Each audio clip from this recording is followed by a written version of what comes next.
काली बालेश्वर जिला खैरा ब्लॉक नयाखंडी ग्राम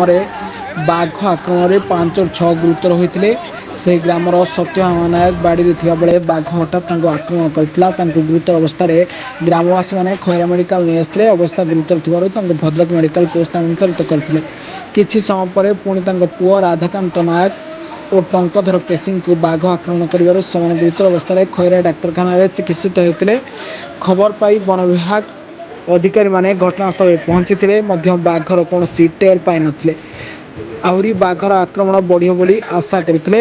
प्रकाश थाउ कि पहाड़ में ब्लास्टिंग होइतबारु वन्यजंतु माने गाँ मुहां होई लोकन को आक्रमण करुछिंती ब्लास्टिंग बंद करने को साधारण दाबी होछि से जहाँ भी हो कल 5 ରୁ 6 जन को आक्रमण करथिबा से बाघ आज शेष में धरा पड़गला एवं बाघर आतंक क्रमशः कमिजा लोक मैंने कहते बुद्धिजीवी महल में काली मत प्रकाश पाई कि 3ଟି बाघ आसते किंतु आज गोटे बाघ धरा लोक आशा करुछंती आउ 2ଟି बाघ मध्य थाई पारंती।